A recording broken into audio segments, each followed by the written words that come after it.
Hey everyone, welcome to another episode of PixlFeed Radio, and I'm here with my friend Addison Rex. Addison, how you doing today, man? Hey, how's it going? Oh man, it's beautiful out here in wine country.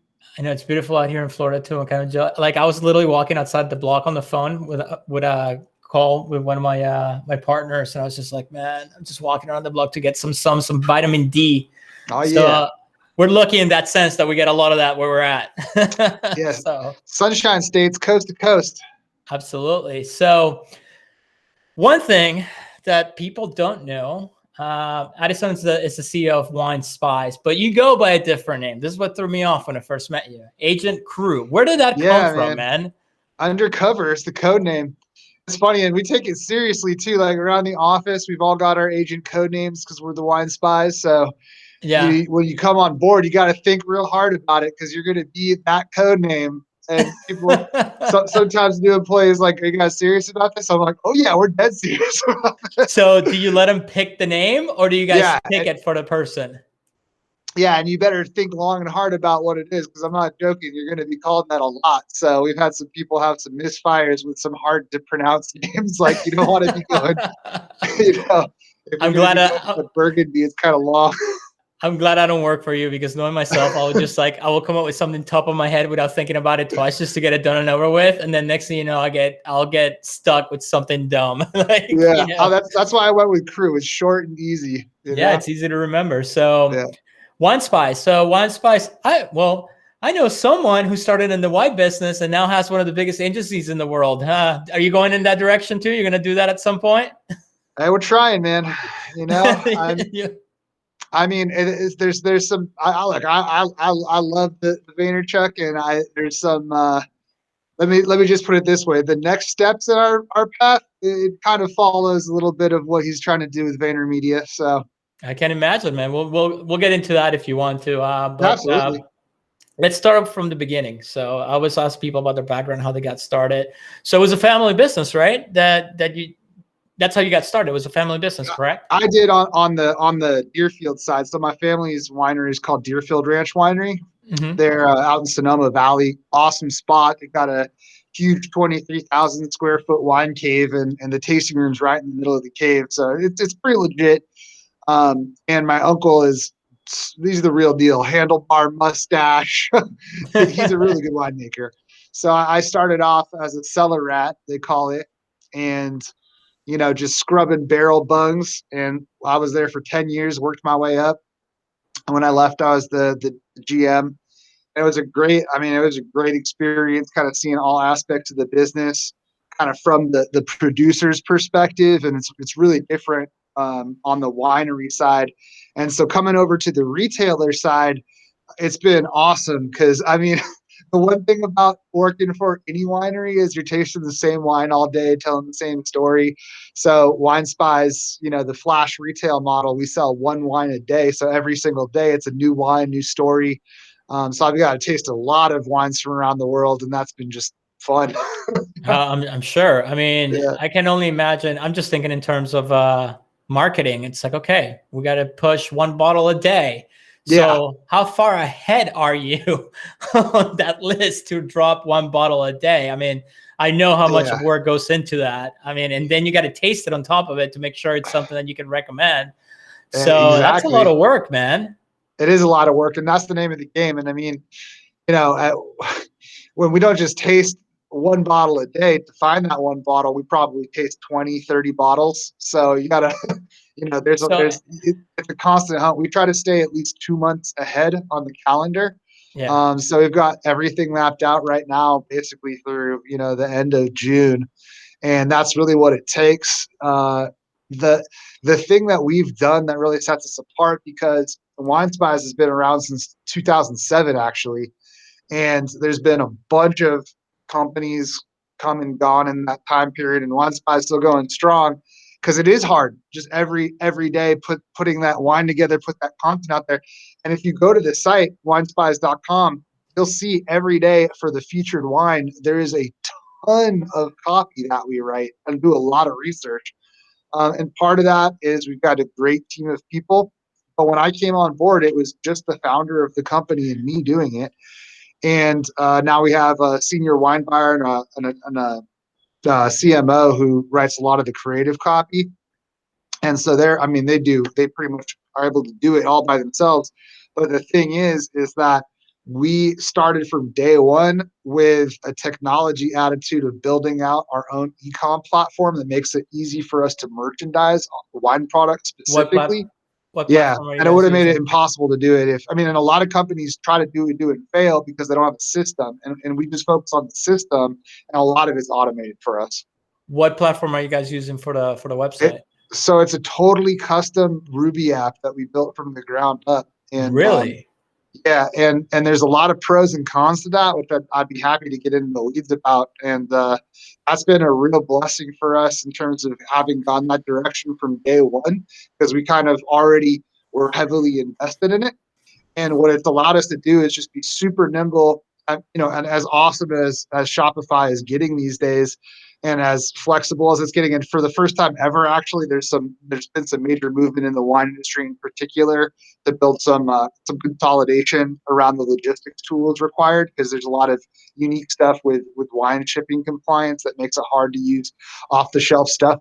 Even with that level of customization, which really only come along in the past year or two, it's still pretty hard to make off the shelf solutions work for the wine industry. So it's been badass to just be able to, whenever we think of, oh, that's a great idea, boom, we can just go make it happen, because we're so familiar with our own code base. This is what I tell people. I mean, Shopify, obviously I'm in e-commerce. I think it's an amazing platform. I use it for, my personal brands. And it's great because it's easy to throw something out there. There's pre-made tools for it, pre-made apps, pre-made themes, and all that good stuff.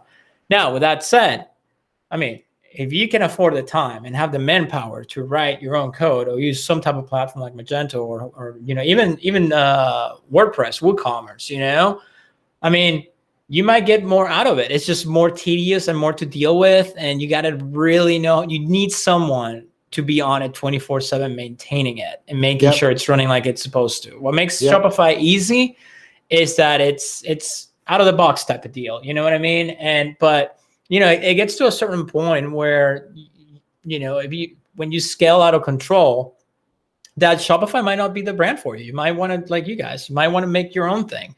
Now, I know there's brands out there with billions of sales, like, Kylie Jenner and all that stuff. But, when you have tons of SKUs and custom stuff that you want to do, I mean, first of all, when you get to that level, Shopify gets very expensive. And I know what everybody's thinking, well, who cares? You're making all this money. I'm like, well, I'm all about running a business, man. I'm going to cut costs wherever I can. It's like, I want to see those numbers go up every year.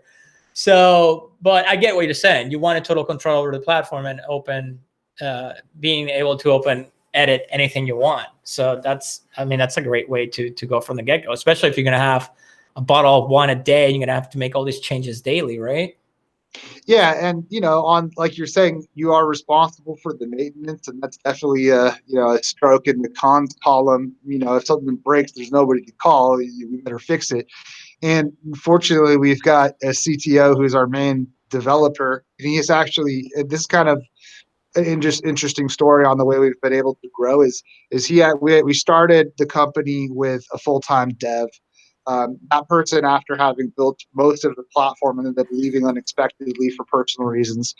And so in a pinch, we found an outside contractor that we ended up hiring. And ultimately he was pretty much just a kind of lone developer out in the wilderness doing his own thing. He had a few different clients, but it was pretty much a one-man show. He was just a very talented Rails developer. But over time, we've been able to grow with him. And so we've been able to start throwing him bigger and bigger and bigger kind of retainers, and that's let him grow his team. And so he's hired subcontractors since then, and ultimately what's come to be a really, really nice dynamic relationship, in that we're his largest client. We get all of the attention and love. He essentially acts like a CTO, and it's almost like we get a developing team and a fractional CTO. So it's been a really good solution for us, because we're not responsible for 100% of his revenue and his entire team's revenue. So in a certain way, we're kind of, sharing the cost of that, having that team at your beck and call with a bunch of other companies. But at the same time, he's able to build and scale his team as he grows with us. And we gave him an interest in the company, which, obviously aligns interests and whatnot. But rather than trying to go and build out a full dev team in-house, hiring UI designer, hiring graphic designer, hiring an actual coder, we can get all of that kind of done in a turnkey fashion just by having an independent contractor who's really kind of got his own entrepreneurial bent on his side. So that's another way of kind of doing this. I think is pretty interesting for people that, are like, oh God, I mean, what am I going to do? Just go hire a bunch of highly paid developers in house? I can't afford that, Right. And actually at the end of the day, it ended up letting us kind of the retainers that we had weren't that much more than a couple of, like builds from Shopify essentially. And we were able to scale him at the same time we scaled the company. So, and That's just awesome. get more hours. Yeah. No, that's great. So you mentioned you had the founder and then there's you starting out the company. Did any of you, did either of you guys have any background in e-commerce or online sales or anything like that before you guys got started? So the founder of the company is Agent Red. Now I can unmask him. He's Yeah. Jason Sieber. He's now on to a new endeavor called Halo Life. He started a mask company last year, and you would think, man, like starting a mask company, there's got to be a lot of competition, and indeed there was. But man, he absolutely killed it. They created a product that was great. It's one of the best masks that I've worn. Period. Full stop. And so he actually ended up doing really well. So he's Agent Red. Started it with a co-founder, Agent White, who he since bought out. And he had come from e-com background, doing several different small e-commerce companies, a couple toy companies, I believe some intimate products. Did a magnet store, like a magnet, not like toy and novelty shop. So just a bunch of random e-commerce companies. And then he was living in wine country. And so the guy that he had partnered with at the time was kind of the wine guy. But now after he's been doing it for 14 years now, so he's as much of a wine professional as any of us are these days. Yeah, people are probably listening to this that have like no idea how wine, tasting works. Like they're probably thinking, it's like, how do you guys function? You guys are getting hammered every day. I was like, it doesn't work that way. You spit it back out. Well, actually, sure, once in a while you take a little sip and you keep it, but some days we're more professional than other days. I'll put it that way. We do our weekly tasting panel once per week. So we all get together and we all go through the week's wine, see what's good and what's not. And yeah, some days are spitting days, and some days we're not getting that much work done. No, that's awesome. So those are the team building days, Yeah, exactly. Everybody just like gets along with each other. It's like we're best friends today. Yeah. The reason I was asking if either of you guys had experience in e-commerce is because a lot of people, they think, let's start a website. And then no one thinks of the main things, like, how are we going to get traffic? Yeah. I think it's more common knowledge now, but back in the day, it was like, everybody thought that you just build a website and everybody will show up. Right. Yeah. So what was the plan from the beginning? Well, obviously one was to do the whole one bottle a day, build a list, and, obviously you got to drive traffic to it. So what was the plan from day one? Yeah, it was actually pretty unique to our little niche in that at the very beginning, what we did was, first of all, Agent Red would kick down doors to wineries and be like, hey, will you please work with us? And this is at the very beginning when we had to explain what Flash model even was, because wineries have a unique sensitivity to their product being discounted at all. So at the very beginning, when people didn't necessarily understand the idea, it's like, yeah, we're trying to offer a deep discount, but this is running for literally one day, and I'm going to cut you a big check. That's the trade-off there. So he'd kick down doors, say like, hey, will you please work with us? But then the deal was, it was like, okay, but you have to email the offer to your audience. And so in the beginning, that was pretty much a requirement of all of the wineries that would work with us, which is that they'd actually email our offer to their list. And so every single day that we would run an offer, we would pick up a little bit of that audience, and the audience grew pretty organically over time. The company ended up growing naturally and quickly that way over the first about 3 years. And then what ended up happening was they actually just ended up with enough vendors that really didn't spend as much time doing outreach looking for new wineries, new wine vendors. And so a lot of the cross-pollination between the lists initially had kind of already occurred, and now it tapered off. And the company ended up being quite well, the polite way to say it would be stable, but really it was quite stagnant and flat for a long period of time. There was one partnership opportunity that had a giant skyrocket of revenue, which lasted for a short period of time after the partnership and then it pretty much went back to normal. So when I came on board in 2017, late 2017, the idea was, all right, let's do it. Plan for growth. Let's go. And I mean, it sounds crazy, but even though we've been in business for about 10 years already, it was on autopilot, and we really had never done any marketing at all. And now, 2 years later, after putting in place a real marketing program, we're at 5x revenue this year. So I mean, it's just that's amazing, man. That's great. So how big is the list now? So the actual audience is, so I mean, and that's another thing is we've really learned the benefit of proper segmentation. Yeah. So we've got darn near 150,000 active subscribers. Mm-hmm. But the real thing is that we probably only send a daily email to about 50,000 people. And it's just because we've just kind of hit the stride of knowing what people actually want to hear about, what offers.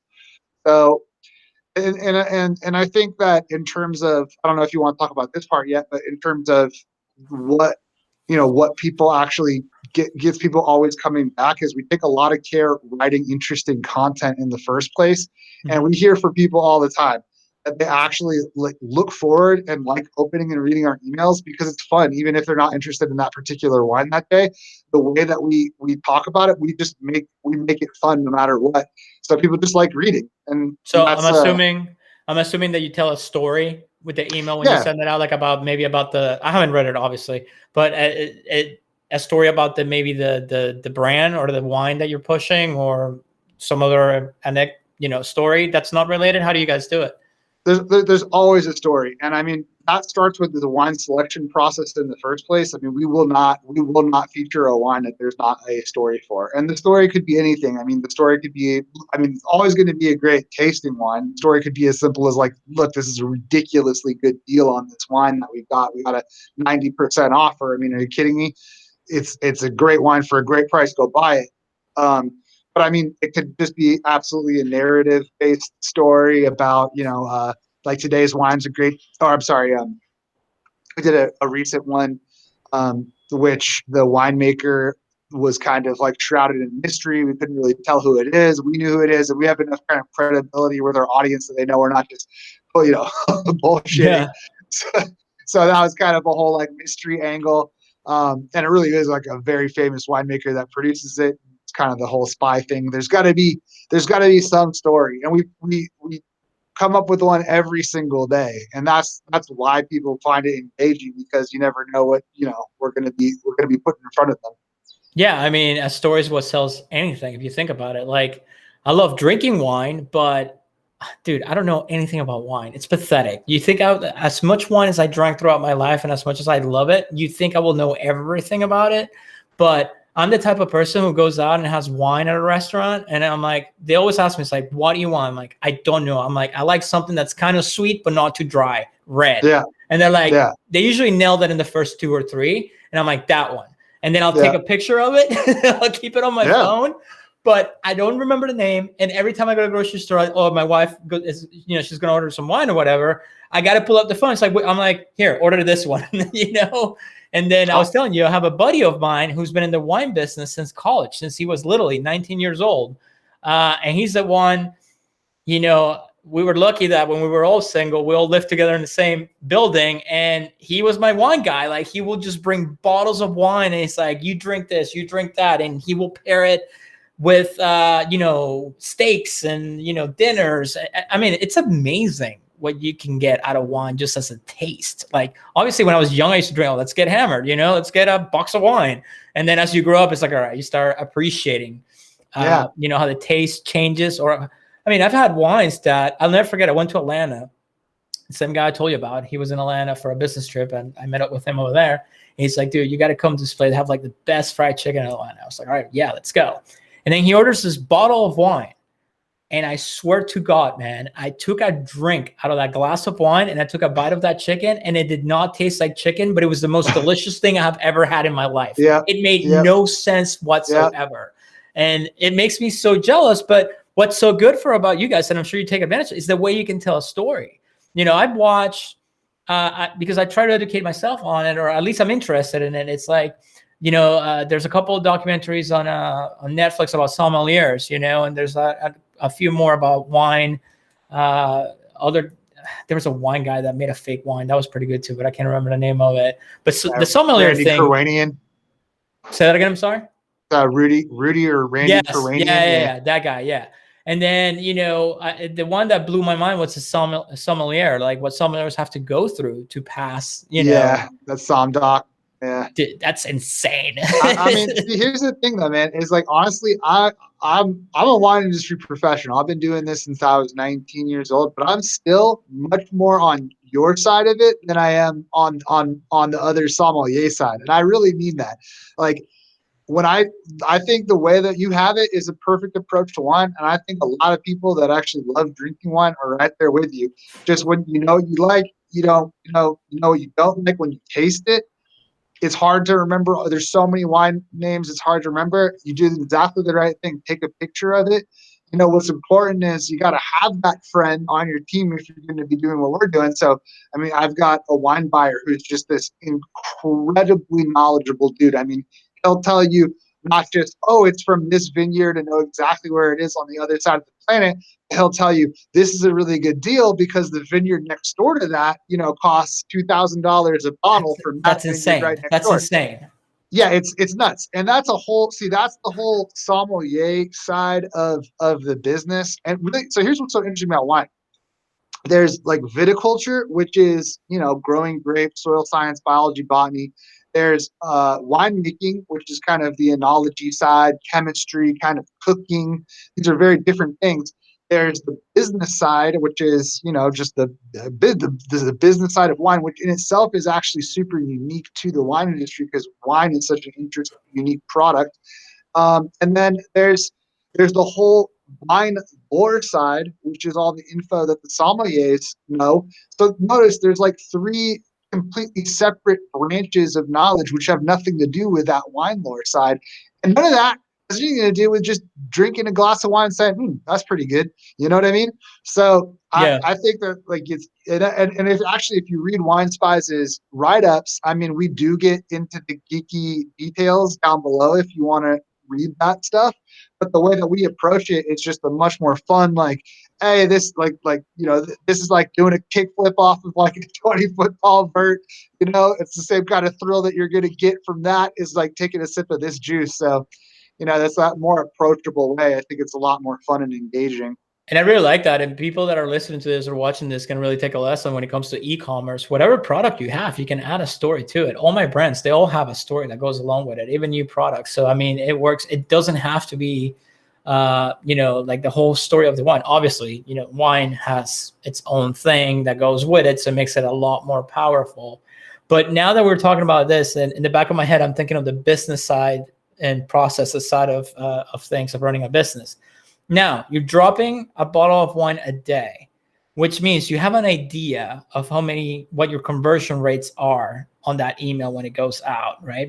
Because we know our open rates, we know our click-through rate base, it varies a little bit, but it's usually there's an average we can follow based on months or years and all that stuff. How do you load up with the actual bottles to ship out so you don't end up with a bunch of overstock or inventory? How do you secure all the inventory way before? Like how? I know you said you guys plan it ahead, but how far ahead do you have to be to even plan it out so you have it ready to go when that email drops? Well, that's been one of the nice parts about the growth that we've experienced too. For a long time, we would kind of have like an arrangement with a producer where we have an allocation of a given wine set aside, so that we don't have to. We could essentially run the sale and then figure out how much we need. But really what we found over time is that it's a lot easier, obviously, to be able to commit to a larger quantity, regardless of how the sale does. So nowadays, I guess sadly, the truth is, it's just an educated guess based on our own experience and knowing how well things do. There's certain, the challenge with what we do specifically is that there's a bunch of independent variables. There's like, the notoriety of a given producer. There's the price point. There's the discount that we're offering. There's the region.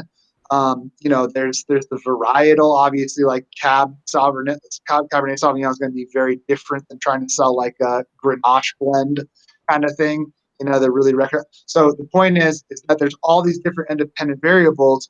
We've got to look at it and say, okay, it's like kind of the sweet spot in the price point. It's a popular varietal. It's a good deal. We think it's going to do pretty well. Let's go buy a lot of it. Sometimes we guess right. Sometimes we guess wrong. We sell out of a wine that day all the time. We did that today. And so we wish we had gotten more. Sometimes we couldn't get more because it's the last bit of a given wine. So how do you guys deal with that? Like, let's say you order 100 bottles and then you send the email out and 120 people order it. So there's 20 people that are not going to get it. How do you guys deal with that? Because that could turn into a customer service nightmare. Yeah, and of course we absolutely get those complaints when there's a sellout. Especially, sometimes we'll buy a lot of a given wine, and we send our email out at 6 a.m, and so Pacific time, so people on the East Coast get that first. And it happens. People see a really hot wine, and we have 200 cases of it. A couple thousand bottles, and boom, it sells out in an hour, and people on the West Coast are waking up. They're like, the first thing they do is they check Wine Spies, and then it's already gone. And they're like, hey, why even send me an email if you're not going to have the wine? And that does happen. But the truth is that, that also creates, a sense of urgency. Oh my God, I'm a horrible marketer. Like, I should be fired right now. So you're showing the stock on the page and then it runs out, which creates FOMO. And it's like, gotcha. See, I'm thinking of terms of just sending an email to a cart page and that's it. I wasn't thinking of sending to the landlord with like the stock, what do you call it? The ticker or whatever, showing that how much stock is left. That's genius because you're going to get FOMO. So and they do. And it's part of it is based on the model. It's like, hey, we really do have a limited quantity of this wine and we might sell it at any time. But the other part of it is that we are really actually genuinely delivering on, insane value. There's a site called Wine Searcher, which kind of shows you every single sale on a given wine in the entire world. And we have the lowest price that you can find anywhere all the time, like period, full stop, all the time. So, the trade-off is, you better hop on that deal. Sometimes we're sold out. It's not even going to be here tomorrow, but Wine Spies every day serves you up, a banger, like a really good wine for a really good price. So, there's that loyalty thing. People keep coming back. So there's a trade-off there. And yeah, you get some frustration sometimes. And honestly, I want to make everyone feel good. So I don't like it when people have that experience. I wish that I did have that bottle for that one person. And then in some cases, what we'll do is, if we can, we'll reach out to the winery and say, hey, do you have a couple more bottles?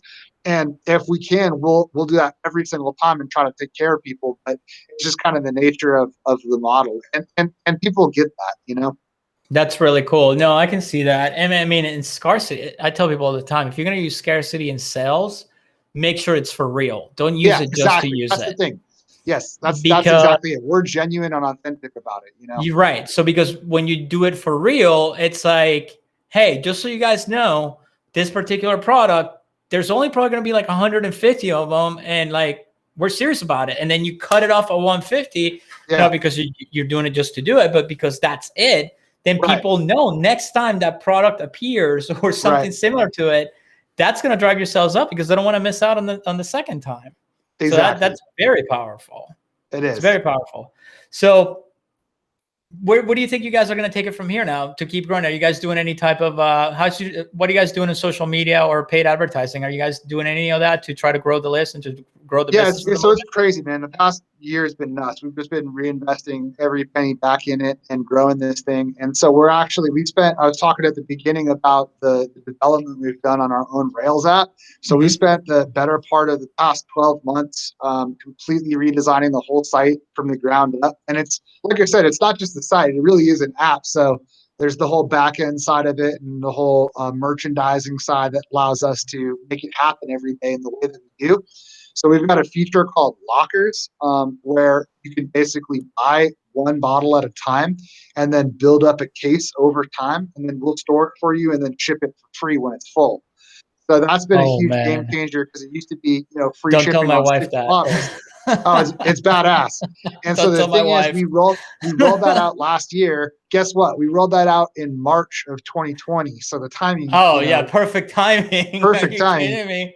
Yeah, so that was a total coincidence. But so the feature that we rolled out has been live for a year, but we rolled it out on the old site kind of to try to cobble it together. So we were trying to fix it, and then we're like, you know what? Let's just redo this whole thing. So on July 1st, we're rolling out the new site.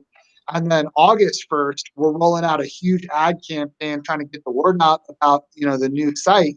And so the marketing aspect of it is really exciting. We've put together a big budget ad spot for it. Hired an awesome creative agency to do a good ad spot. And what we're trying to do is kind of a multi-channel PR push. It's getting the word out there about lockers and the new site. And we've got a really cool new feature, which I'm going to keep mysterious for a little bit while longer. But the whole idea here is just like a full court kind of media blitz, trying to hit, obviously, just all the classic Facebook channels, like everything like that. Put out some YouTube ad spots. We're actually going to have some boots on the ground doing some kind of like viral things. That's kind of secret too. What we're going to be doing. Yeah, we're going to be doing some viral boots on the ground marketing in a couple of different major cities. So that's kind of what the next couple of months has got going. That's really cool, man. I'm super excited for you guys. I love it. I love we're excited too. We've never done anything like this before. Yeah, I love the whole what do you call it? The model behind it. I think it's really cool that you guys were able to pull off just one bottle a day, and then attach a story to it and really not sell it for what it is, but showcase it for what it is. I guess that's the word I'm looking for. Because everybody likes to touch on that for a second. Sure, yeah, go ahead. That's super important about what we do too, is that, there's so many different choices when you're standing in a store aisle and you're just like, oh shit, which bottle am I going to grab? It's like you were saying. So with this, it's like we are showing you this one wine. You don't have to decide about all those 100 other bottles. This is the wine that you need to consider right now. So I think it's just important, trying to eliminate the rest of the choice, put one offer in front of people. I think that's highly effective. And also, it's people like that too, because then they can just focus their attention on that and consider this one wine, especially because there's always a lot to read about wine. It just kind of, it's a good fit for that. Yeah, I think that's what I was going to bring up when I was getting to it. It's, when you're going to, whether it's online or a store, and you look at that, there's so many choices that I mean, I drink wine and I can't even tell you 90% of them, 99% of them. I'm just like, all right, something in the $20 range, because that's not going to give me a huge hangover tomorrow. So it's right. I'm paying for less of a headache the next day, depending on how much I drink. Yeah. So yeah, no, I like the way you guys are showcasing it. So we're almost running out of time, but I want to have a little bit of fun with this, because I know people are going to ask. They're probably asking themselves questions about wine and wine etiquette and all that stuff, because I find it super interesting. People are like kind of what's the word I'm looking for? Not afraid, but they're kind of apprehensive about going to a restaurant, ordering a bottle of wine, and then if they don't like it, sending it back. I'm like, tell them it's not a big deal, right? If it doesn't taste right, you're supposed to send it back. You're paying for it, right? Well, yeah, especially the paying for it part. I mean, the truth about wine in the restaurant, the markup is literally 400% from what they paid for that bottle. The theory being is like, that's the buy the glass price, because when they open that bottle, there's about 4 glasses in it. They need to at least make their money back if they only sell 1 glass out of that bottle they just opened. Right. So, man, if you're paying 400% markup, shit, it better taste good, Yeah, So, exactly. yeah, and then usually if you buy the bottle markups around 250%. So I've done it. I did it once, and it was at a very good steakhouse. And the reason why I did it wasn't because I was being picky about the wine, because I'm telling you, I'm not picky. I'm like, as long as it tastes in that range that I told you at the beginning, I'm good with it. I trust the experts, the restaurant industry people, right? And I sent it back for one reason, because when I put it in my mouth, it literally tasted like cardboard. Like it was like you said cardboard? Cardboard, yeah. Yeah, okay, boom. So that wine was corked. That's what the guy told me. He's like, what does it taste like? I'm like, it tastes like cardboard. He's like, you mind if I try? I'm like, oh, go for it. He's like, he said that. Yeah, it's corked. Yeah. So, yeah, explain what that is for those people that don't know, since you can explain. Yeah, so this is a huge thing, man. And so if you ever get a bottle of wine, and you actually nailed it, cardboard is the hallmark. It tastes like wet cardboard. Yes. Yeah. So that is it. So like a lot of people say like moldy mushrooms. And I think it's a bad way to put it, because truly it's wet cardboard, and you did that. So that means that particular bottle, the cork that was in it had some funky bacteria on it that created this one compound called TCA, trichloroanisole. But that compound is what makes it like that. But the important thing to understand is that only affected that one individual bottle. So it doesn't mean that if you order, like say, oh, that's why you can tell them at a restaurant, at a winery, even if you bought a bottle of wine from us and said, oh, I got a corked bottle, we will replace that or refund it. And then we will go to the supplier and be like, we get a corked bottle, and they'll refund us. Because it's just a thing in the industry that happens, and everyone understands it, and there's absolutely nothing wrong. And if you say, hey, this bottle is corked, and they give you any attitude, whatever, that is their problem. That is not your problem, because truly the status quo of the whole industry, service industry for wine, corked bottle, oh, I'm so sorry, no problem, replace it. And what's on you to understand is that, hey, it's not on them. It's not on that producer even. Anybody that uses a natural cork in that bottle, it can happen to. And it also doesn't mean that whole producer did something wrong, or that even that like 2016, Deerfield Pinot Noir is bad. You can get another bottle and it's probably going to be good. So, yeah. And then the other thing I want to say about the cork wine, and this part sucks. Actually, it's funny because my team, I'm not a crazy good palate, but I am the best at detecting cork taint. They call me the truffle pig, because I always get the cork taint. But what really sucks about corked bottles, and this is just like a kind of untalked about truth about wine, which is sad. Sometimes the actual wet cardboard flavor is like barely noticeable. It might be like only sometimes other people can't detect it at all. Like my super knowledgeable wine buyer happened twice last week. He didn't even detect it. I'm like, this wine is corked, and I could barely taste it. But here's the thing. So that then when you go and open another bottle of the same wine, even him that he couldn't taste the corked version, the non-corked bottle, it's not just that it doesn't have the cardboard flavor. The entire wine tastes so much better. It tastes like alive. It has way more flavor to it. So the cork taint, it doesn't just put a bad flavor in. It also it mutes the flavors that are supposed to be in there. So unfortunately, there's times when, especially if you don't know what you're looking for, it's like not only can you not really tell that the cork taint is there, but also it's just throwing the rest of the wine off. Yeah. And that's kind of just and so it's pretty helpful. Like if there's one thing, if you want to be a better wine taster over time, if ever you're at a restaurant or something like that, or anytime just to get one experience where you can do what you did, which was smell that wine and it smelled like cardboard, and say, oh, this is what a corked wine tastes like. That is like such useful knowledge. And the only way to do it is by smelling it. I'll never forget the way it tasted. Like I literally, Yeah. that's what I said to him. I'm like, this is not right. Yeah. And it's now, you know what I mean? Now you know. It Exactly. happens. Now you know. And that's the other thing. Like people think that they have to go to a restaurant, order the most expensive wine bottle in the whole menu. Sure. No. If you're loaded, whatever, and you know your wines. Yeah. But I can tell you that you don't get treated differently if you order a $5 glass of wine or the $50, glass of wine. Absolutely. I've done both. And the service is always this. I was like, sure, this is what you want. Go ahead. Here you go. Enjoy it, So don't get scared about that. It's really not a big deal.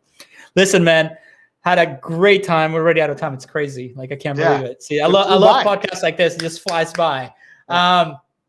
Everyone go check out winespies.com. Where else do you want everybody to find you guys and find you? Yeah. Winespies.com is the place to be. Just check it out. Keep your eyes peeled for Wine Spies 3.0 coming soon. It's going to be at winespies.com, but we've got some really cool stuff coming out. Again, it's going to be a little bit later in the year, but we've got a crazy deal every day. So head over there and sign up for our email because we got, like I said, just awesome content always. There you go. Everybody signed up for the email list. I'm sure if you like wine, I'm sure you'll like it. But don't tell my wife. I'll sign up, but don't tell my wife. Because then we're going to end up with that case deal that you talked about. Exactly. even my uncle, the winemaker, I saw my aunt last week and she's like, hey, you got to stop selling him wine. Yeah, man. She drinks more wine than I do, but she'll have like a glass, like a night here and there. But the problem with me is that I don't drink like I used to anymore. So even if I have 1 or 2 glasses, it's literally a gamble. It's a 50% gamble, no matter what type of wine it is, no matter if it's, liquor or beer or whatever. It's either I wake up the next day and I'm fine, like nothing happened. Or if it's only like 2, maybe 3, it's like, am I going to get the lingering headache all day because I'm 40 now and I cannot get rid of it no matter what? And then if I go hard, forget it. It's over. And then the next day I'm not useful at all. So I feel you. Yeah, man, it's a pain. Anyway, Agent Crew, thank you so much, man. Thank you for doing the show. I really appreciate it. Everybody go check out winespice.com and sign up for the list and then get your favorite wines when you see it. Appreciate it. Ton of fun, man. Thanks for having me. Absolutely.